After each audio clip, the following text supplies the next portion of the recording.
Assalamualaikum warahmatullahi wabarakatuh. Alhamdulillah. Selamat siang para sedulur-sedulur yang saya cintai dan semoga dicintai oleh Allah Subhanahu wa taala. Para sedulur, jumpa lagi di kanal YouTube-nya Pak Degun.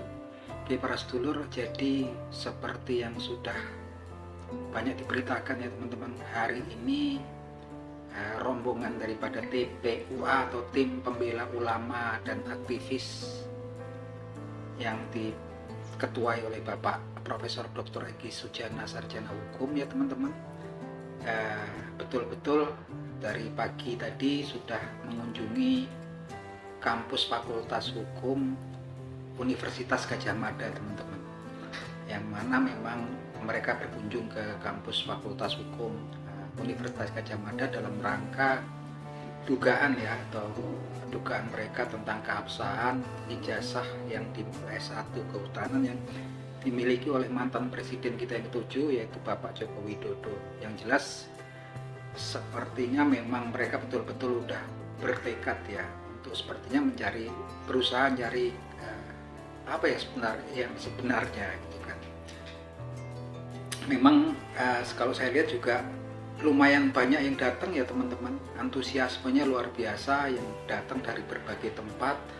Dan yang memang jadi saya agak kaget ketika sambutan daripada para security atau satpam yang memang berjaga di sekitaran komplek kampus Fakultas Kehutanan di Universitas Gadjah Mada. Tampak sekali mereka banyak jumlahnya dan tampak di wajah mereka ada ketegangan ya teman-teman. Bahkan kalau saya sendiri melihat yang datang juga kan sebetulnya bukan anak-anak muda, bukan orang-orang yang beringas yang datang. Itu kebanyakan kalau teman-teman lihat ya teman-teman di media sosial, salah satunya yang memang disiarkan oleh channel YouTube-nya kan Edi Mulyadi ya teman-teman, itu yang datang kan kebanyakan juga para bapak-bapak, ibu-ibu yang kebanyakan udah sepuh ya teman-teman. Sepertinya mungkin para pensiunan yang memang orang usia-usianya udah di atas 50 ya teman-teman. Bahkan mungkin ya usia-usianya pasti di atas 50, di atas 55 lah gitu kan. Dan mereka sepertinya nggak mungkin lah gitu kan. Kemungkinannya kecil kalau bikin kerusuhan, bikin hal-hal yang anarkis gitu kan. Tapi tampak sekali memang pengamanan di situ dari para security. Sepertinya tampak wajah tegang di wajah-wajah mereka gitu kan. Saya ngerti lah gitu kan. Saya pun pernah menjadi bagian daripada, kalau kita posisi sebagai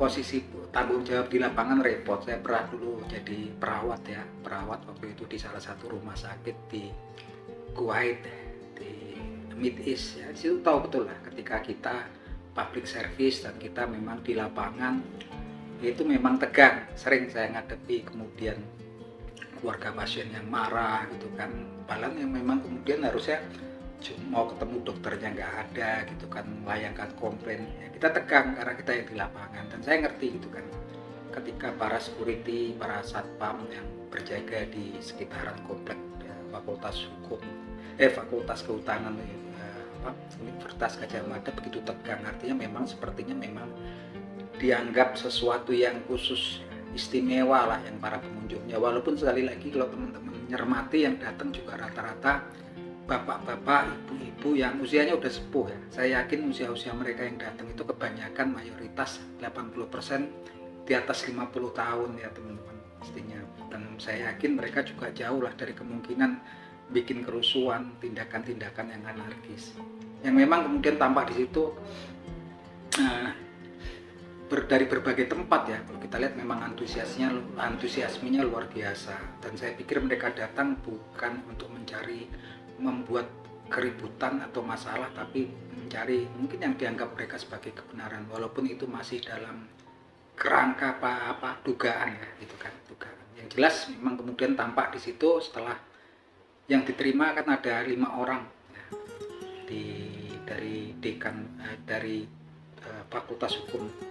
Fakultas Kehutanan Universitas Gadjah Mada cuma menerima 5 perwakilannya ya. Yang tampak saya lihat di situ ada Dr. Tifa dan Bung Roy Suryo ya teman-teman. Yang memang kemudian mereka juga sepertinya diberi waktu juga cuma sedikit ya. Tapi sepertinya mereka seperti penjelasannya Dokter Viva, bahwasanya di situ mereka mendapatkan ya banyak bukti-bukti baru gitu kan, yang kita juga nggak ngerti ya. Yang jelas memang kalau kaitan untuk forensik segala macam telematika, yaitu urusannya yang ahli di bidangnya seperti Bung Roy Suryo, kemudian ada Bung Rimson Hasiloan Sianipar gitu kan, yang memang kemudian menjadi agenda selanjutnya mereka ini akan berkunjung ke tempatnya, kediamannya Bapak Presiden, mantan Presiden kita Joko Widodo, besok di Solo ya teman-teman. Tapi memang kemudian kemarin udah jelas sekali, sudah clear sekali bahwasanya Pak Jokowi ini udah menunjuk tim kuasa hukumnya yang dipimpin oleh Yakub Putra Hasibuan, yang mana tim kuasa hukum sudah mendeklarasikan bahwasanya segala sesuatu yang urusannya minta keterangan kaitannya ijazahnya Pak Jokowi harus melalui tim kuasa hukumnya gitu kan. Dan mereka pun menyatakan bahwasanya dari pihak Pak Jokowi tidak akan menunjukkan ijazah beliau gitu kan, dan itu merupakan hak beliau kecuali memang kemudian diperintahkan dari pengadilan ataupun proses hukum. Yang jelas ini pastinya juga akan prosesnya panjang lagi ya, karena memang kemudian sudah jelas sekali dari kelompok yang datang hari ini ke Yogyakarta ini kan memang harapan mereka bisa melihat bentuk fisik ijazahnya Pak Jokowi, ijazah S1-nya Pak Jokowi gitu kan. Tapi dari pihak Pak Jokowi sepertinya nggak berkenan, dan itu merupakan hak mereka gitu kan.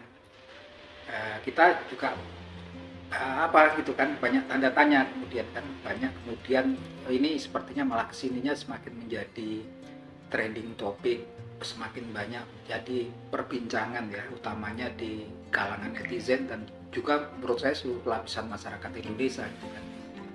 Yang jelas memang ada dua kubu gitu kan, tapi ya saya pikir yang datang pun sepertinya juga orang-orang yang cinta damai gitu kan. Kalau saya lihat kan yang datang cuman ya bapak-bapak, ibu-ibu yang rata-rata udah sepuh ya gitu kan. Bukanlah kemudian yang datang orang-orang yang beringas, yang bikin kerusuhan, bikin masalah. Saya rasa mereka betul-betul memang orang yang berusaha untuk mencari kebenaran lah, bukan masalah. Walaupun itu dalam kerangka masih dugaan, bisa saja mereka salah kan.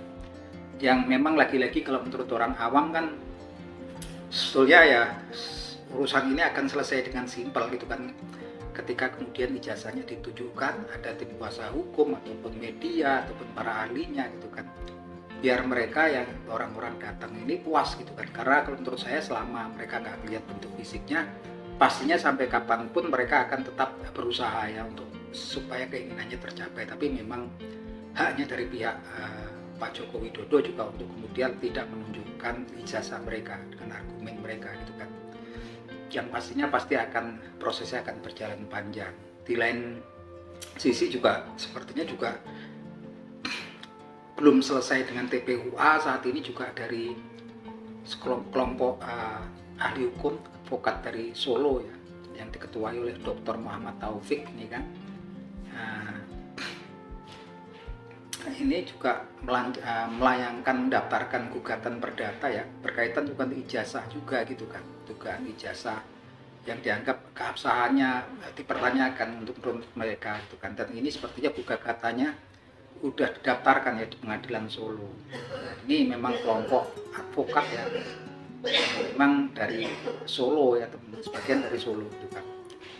Yang jelas ini nambah rumit lagi pastinya, dan memang kemudian Pak Joko Widodo pastinya juga akan menunjuk tim kuasa hukumnya juga pastinya di sini kan. Yang lagi-lagi kalau menurut saya semua ini pastinya akan cepat selesai kalau kemudian mereka bisa melihat bentuk fisiknya. Semudah itu kalau saya pikir sebagai seorang awam ya. Kemudian ya sudah, pastinya juga kalau selesai urusannya pastinya mereka kalau memang clear asli ya pastinya mereka akan dengan legowo menerima, pastinya juga akan meminta maaf. Kita tahu kok orang-orangnya juga pastinya orang-orang yang kompeten di bidangnya gitu kan. Yang kalau kemudian ini selesai kan tentunya juga nama baik Pak Jokowi juga pasti akan kemudian yang memang baik lagi ya di mata orang-orang yang menganggap bahwasanya anggapan dari grup pertama yang mempertanyakan keabsahannya ini kalau mereka betul-betul salah pasti akan pulih lagi ya gitu kan. Karena memang saat ini justru ketika prosesnya panjang ya semua jadi bertanya-tanya gitu kan, dan ini udah jadi konsumsi publik bahkan mungkin sampai ke pelosok negeri kita gitu kan. Yang menjadi keprihatinan kita dikala memang negeri kita saat ini kan memang juga terpengaruh ya dari krisis ekonomi global kan. Tapi apapun itu yang jelas kedepannya memang ya kita sebagai para netizen, para kemudian warga gitu kan ya, cuman bisanya menonton dan mendoakan supaya kemudian cepat selesai lah ini semua. Nah itu aja teman-teman. Kalau menurut teman-teman apa pandangan teman-teman terkait dengan apa peristiwa-peristiwa yang terjadi belakangan ini, khususnya kasus ini ya teman-teman. Silahkan teman-teman bisa tulis di komentar ya. Nah, oke itu teman-teman. Kalau ngisi di kolom komentar tetap dalam batasan-batasan kesopanan ya teman-teman. Nah itu aja teman-teman. Akhir kata jangan lupa kalau senang nonton konten-konten saya silahkan subscribe dan press bell sehingga bisa kalau kita bikin video ngobrol-ngobrol lagi di lain waktu teman-teman dapat notifikasi dari channel saya. Oke gitu aja teman-teman, salam hiburan dari kanal YouTube-nya Pak Dibut ya.